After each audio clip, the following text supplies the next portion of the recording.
Good afternoon. I'd like to have a chance to talk with Washingtonians about the protests the last several days. I'd like to talk about them in a broader context of what this means for ourselves and our community. I know that people are justifiably outraged at the killing of George Floyd in Minnesota, again, as a result of police irresponsibility to a person of color. And I want to talk about what that can mean to us in the state of Washington, all of us in the state of Washington. And I emphasize all of us, whether we're people of color or not, because the denial of one person's liberty, in this case, was a denial of one person's life. And when that happens, everyone's liberty is reduced. So I would suggest that there are three concepts or values, if you will, that we need to consider in thinking about the last few days' events and the upcoming future. And I want to stress that I think these values are not inconsistent with another. I think they actually are entirely consistent with one another, because they all point to the necessity of justice in our community.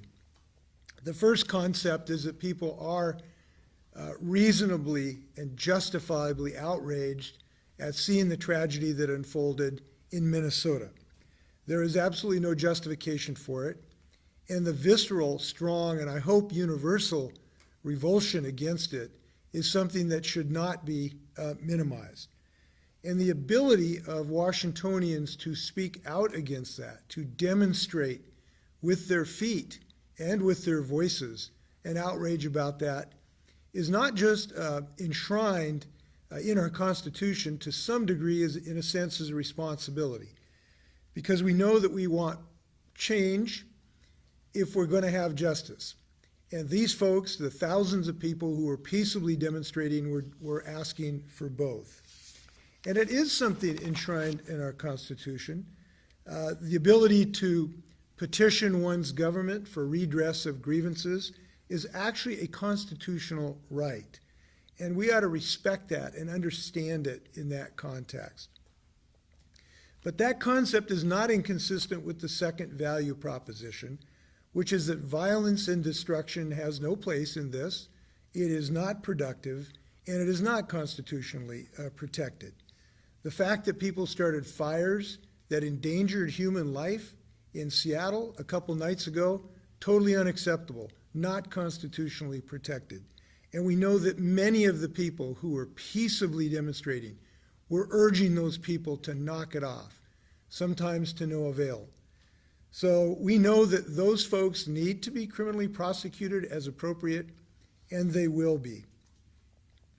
And while we condemn that damage that was done, there's another concept, I think, as we rightfully condemn it and prosecute it, and that is we will not allow that to obscure the justice of the underlying protest, that the peaceful protesters' efforts to challenge all of us to raise our eyes on the prize, to have a more just society, we will not allow that message to be diminished or obscured by the violence.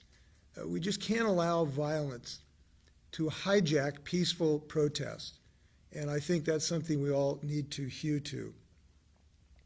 The third concept is that we have so many voices who are there to inspire us, to prop us up, to give us hope that in fact we can continue this march on the road to compassion and justice. Just mention some of them. When I woke up, was it yesterday morning now, and saw hundreds of Washingtonians just spontaneously go to the streets of Seattle at dawn to help heal the city of Seattle. I saw 10-year-old girls sweeping up glass. I saw people scrubbing off walls. These people came unbidden. It was a visceral reaction of respect for their community and the desire to heal so we can get back to the job of demanding justice. That was really inspiring to me, and I hope it's heartening to many people. And that was not a message to reduce the cry for justice, but it was a recognition of our ability to have a dialogue free from violence. I was encouraged to see the Floyd family today. One of his relatives says that keep protesting, but stop looting. To have a family recognize in the midst of this grief and tragedy that looting is not acceptable behavior, frankly, that's the kind of leadership we need. And it came from a family who is now obviously in grief.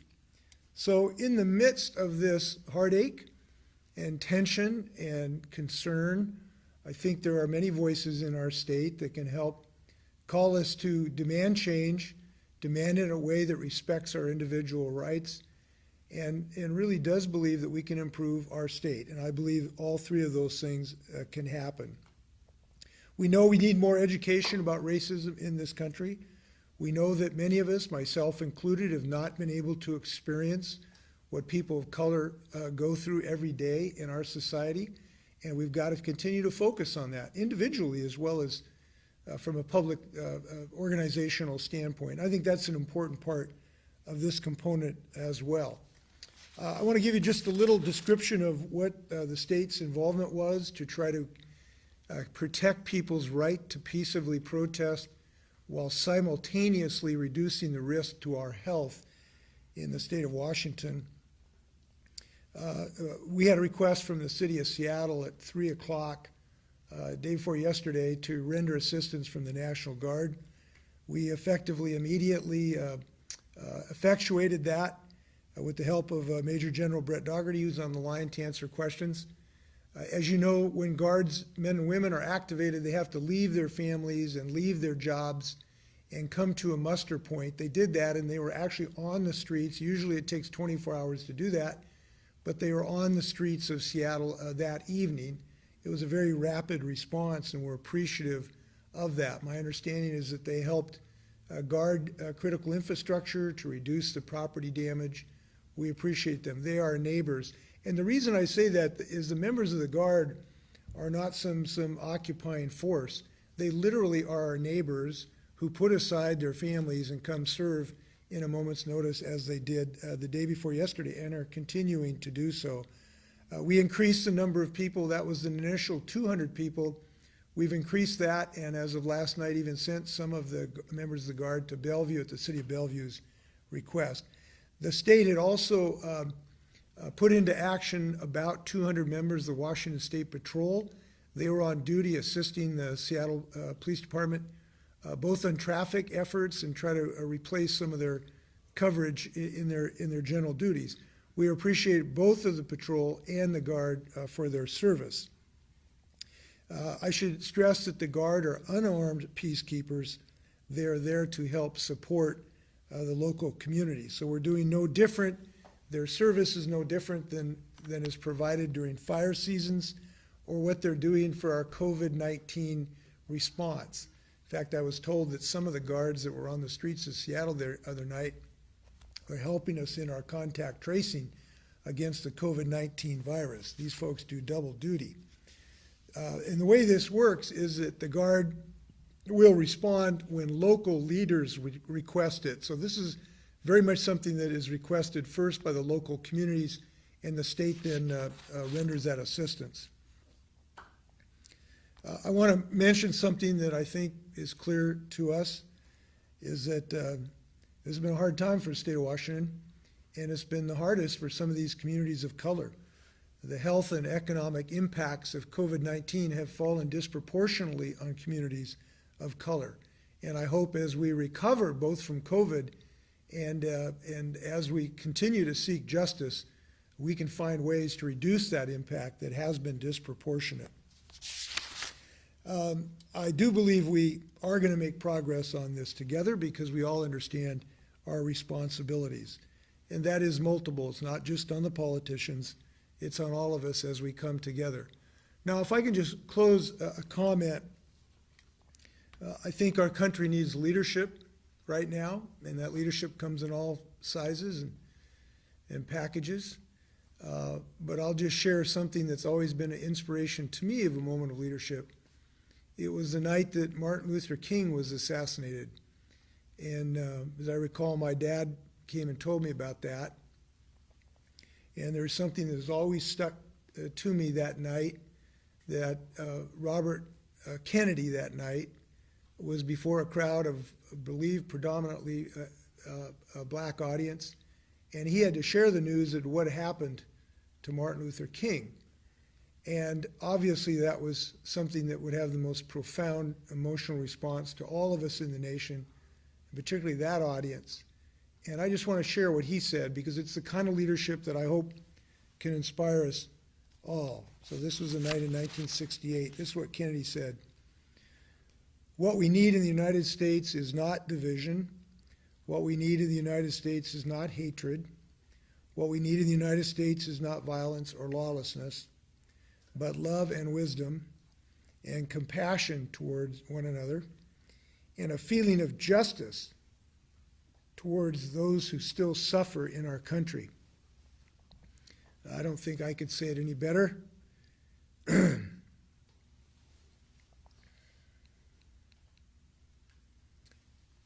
Excuse me, I'm sorry.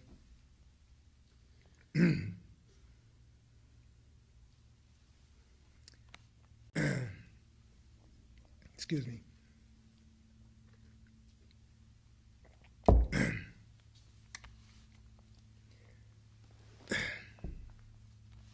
I'm sorry, my dad cried that night, so did I. I miss him.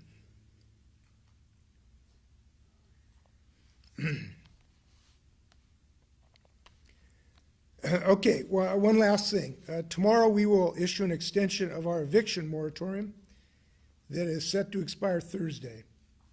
It will include some modest adjustments. And because we're still significantly impacted by COVID-19, continuing these protections is necessary at this time. I understand that by and large, tenants impacted by COVID-19 are paying what they can, when they can. Both tenants and landlords must work together during this crisis.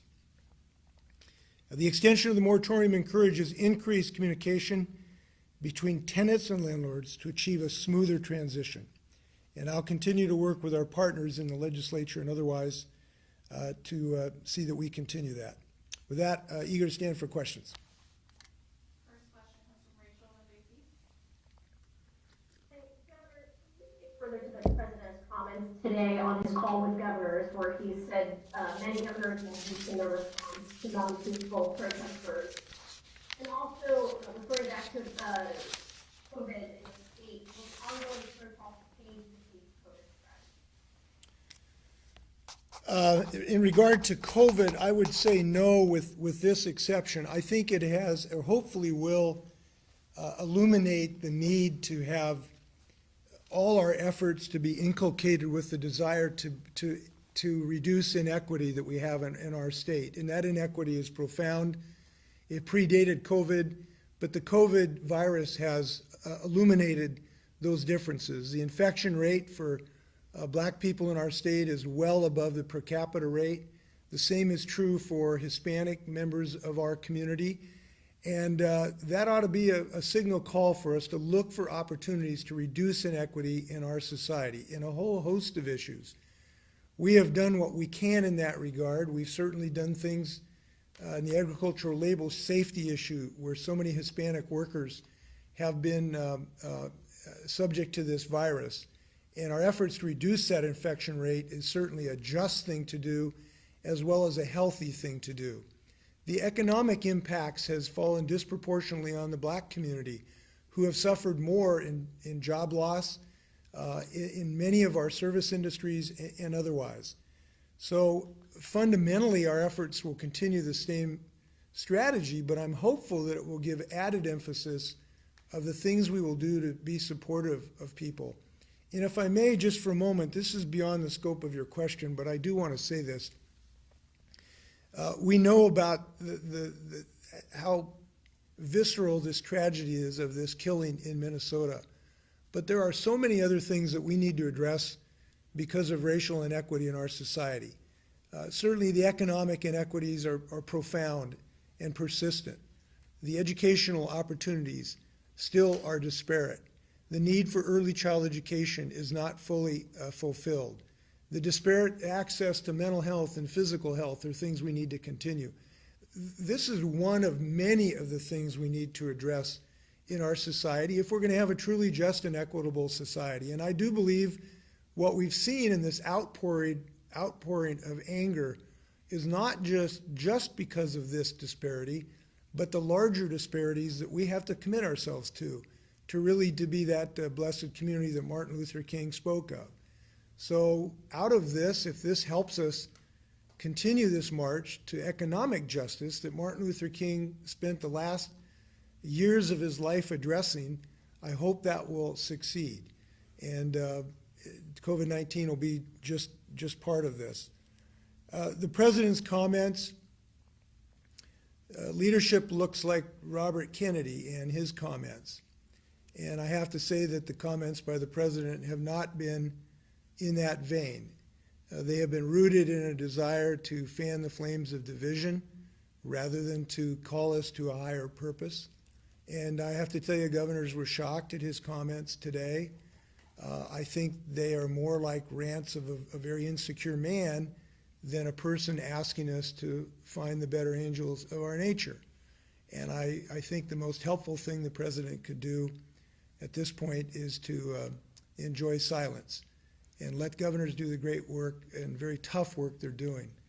Look, it's Republicans and Democrat governors both right now who are doing all they can to reduce the risk to people's health and safety while simultaneously recognizing the right to protest. And this is tough work to do both at the same time. Many governors have called out the National Guard, including myself, within hours of this incident showing that it was needed. And I want to stand up for those governors, both Democrats and Republicans, who are doing this hard work right now. Next question comes from Joe with the Seattle Times. A question for you or the Adjutant General. As we head towards another evening here, can you give us a state of what the National Guard is doing right now? Are their members positioned in Seattle, Bellevue, Spokane, and other places, or have they stepped back at this point? General, you want to answer that? Sure, I'd be glad to, Governor. We have approximately 300 soldiers and airmen that are in position this evening to handle any threat that might come up. And the governor mentioned where they are. We'll be back where we were last night, clearly in Seattle, Bellevue, Spokane. And so we're prepared, and we'll be there with our police partners again this evening. Next question comes from Keith with Como. General and Governor, along those lines, the president says you need to get tougher. A possibility, if things start to get really out of hand, that you would arm the National Guard and give them weapons to have out on the streets. General, you want to talk about that? Sure, glad to, Governor. You know, we always arm ourselves to the level that's appropriate of the threat that we face. And right now, that threat appears to be looters that are breaking windows and stealing merchandise. Clearly criminal activity worthy of being arrested and sent to jail, but not deserving deadly force. If that threat were to change at some point down the road, then I would go to the governor and discuss this. But right now, we think that we're armed appropriately, and I think that what we have seen the last couple of nights bears that out. Next question comes from Jim with the Spokesman Review. Governor, I'm wondering, first, did you express to the president what you just expressed to us about his comments? And secondly, what you talked about, the issues that need to be addressed, is that something that you would like to address at a special session, which seems to be somewhere on the horizon? I think the underlying needs we need to build a more just and equitable economy are longstanding. I don't think they're going to be different than the other things that we need to do. We know we need to have better early child education. We need to continue to build our mental health care system. We need to finance the ability to help people finance college education. All of these things are going to be something consistent with whenever we get the legislature back into session. So it probably is not independently needing a session, but it does need a solution. And whenever they get back into session, this is going to be a high priority, as it's been for some time. And I may note that our state has been on the road to justice. Look, we've been one of the most successful states to expand health care in our state. It's very important to people, communities of color. We have expanded probably the best financial aid package for people in the United States, particularly people in the lower income brackets, extremely important for increasing access and equity. We have got the first state to have a long-term care health program for people so they can age in dignity. We have raised the minimum wage as much or more than anyone else. We've adopted the best paid family and medical leave program in the United States. All of these things are steps on the road to justice that I think were consistent with the vision of Martin Luther King. But I'm sure he would say we are not at the promised land yet, and there are many more things to do to have a more equitable economy.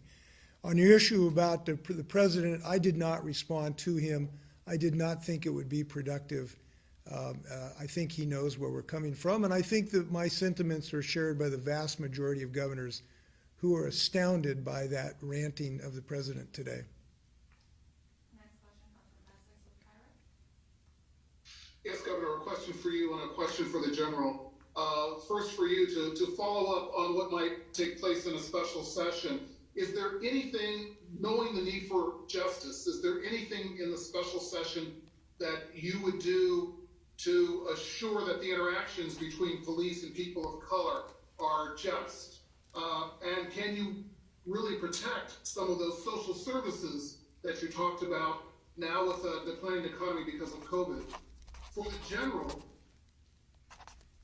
you talked about potentially arming National Guard troops should it become necessary, but the situation has changed so quickly that might be too late. Why not arm them now? Go ahead, General. Okay, Governor, glad to. Thanks for the question, Essex.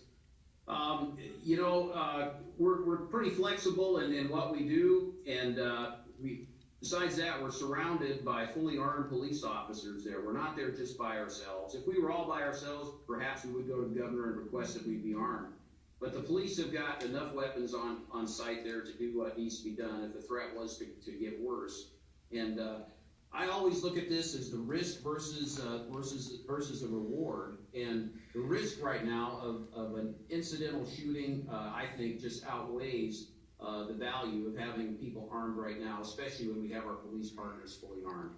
And all you have to do is take a look at what has happened in other states such as Kentucky. We don't want that happening here in Washington. Your question about accountability, we have had our state voted overwhelmingly to improve our police accountability statute. That happened fairly recently, and that obviously is on the books.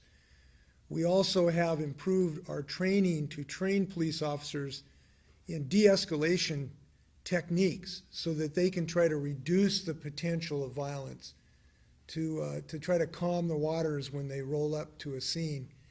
And I think that our state has been frankly admired. It's been called sort of a template by the other states in this regard. We want to keep that up and make sure that officers get that training. And yes, there are budgetary challenges. We want to make sure that type of training continues. And by the way, that training is not the end all and be all. As long as racism exists, it's going to have multiple ways to attack it, not just training, but we need to continue that training. The social services, we are very concerned about this. We have a $6.5 billion or more hole in our budget, and we need to be as effective as possible to maintain these vital services. And I'm going to look forward to the legislature having the courage to do that. Next question comes from Jerry with the Everett Herald.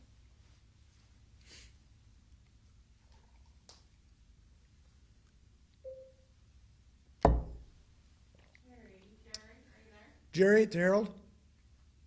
There I am, I hope. Am I there now? Yeah. Oh, okay. I wanted to ask about small towns, the situation in Snohomish, for example, last night, concern about potential looters and violence. A number of residents came down armed to the downtown area, and in the words of one, were to defend, observe, report, and assist law enforcement. I'm just wondering if you could comment on Snohomish, and would you like to see more of that in communities or less, and why? Well, look, police officers are the ones really trained and have the responsibility to keep us safe, and that probably is the first order of safety that we would encourage.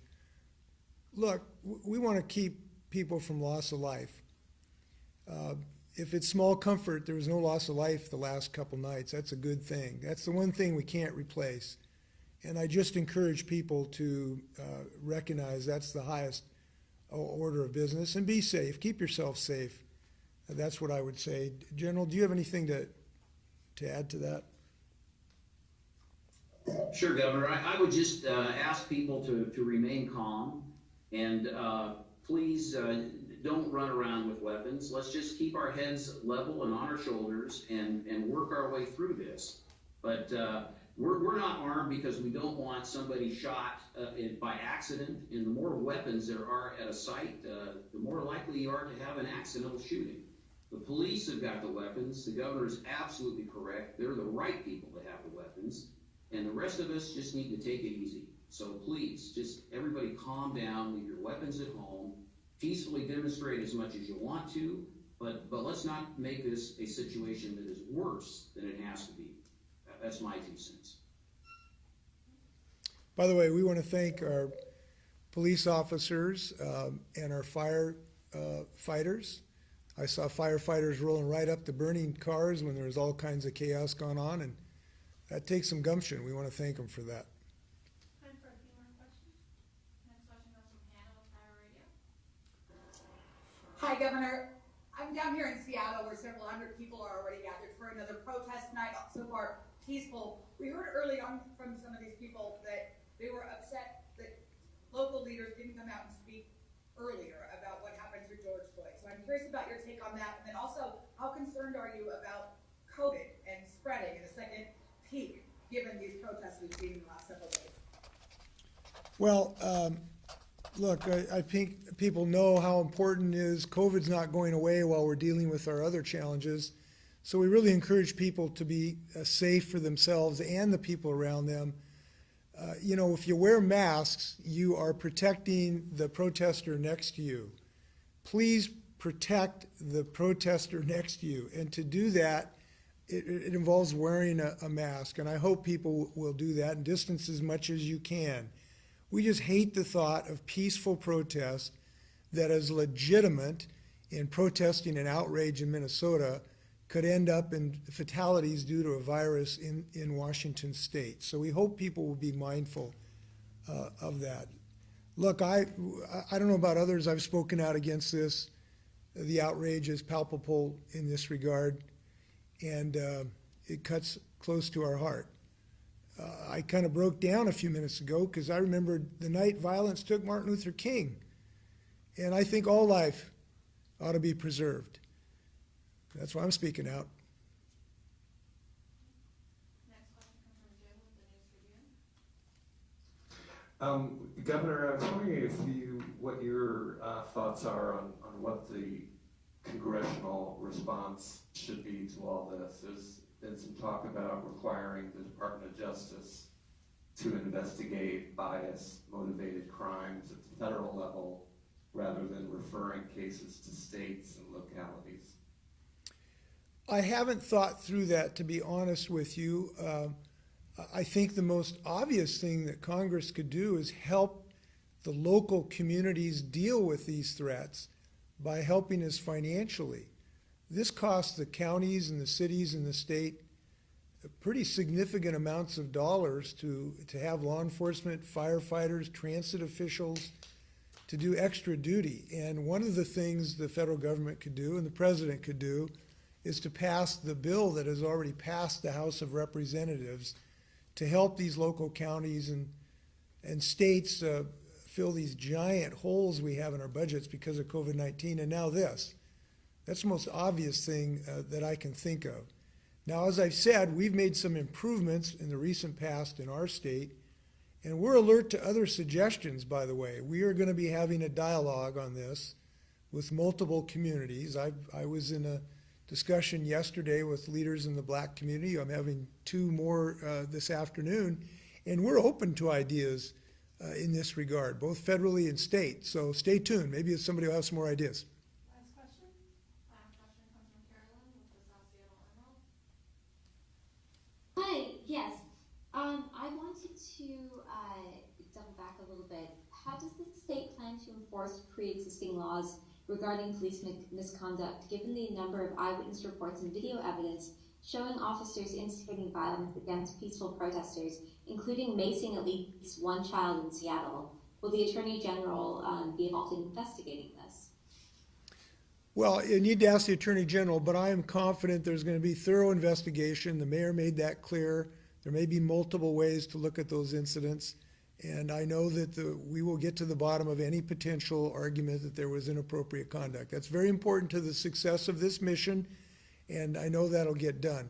I will suggest the question going to the Attorney General about his particular plans in this regard. But it's important to have an independent review of these to really get to the bottom of what happened, because that will not be countenanced from any police force at any time in any place in this state. Any final words, Governor, before we wrap up? No, I want to thank people who want to focus on justice and respect for both our rights to protest and our rights not to suffer from violence. Those are both important values in Washington, and I want to thank everyone for trying to promote both of those things. I saw a sign the other day. I was walking in a neighborhood here, and this family had put a big sign out in front of on their big front porch, and it said, better days are ahead. I believe that's true, and the more we commit to those values, the faster that will happen. Thanks very much.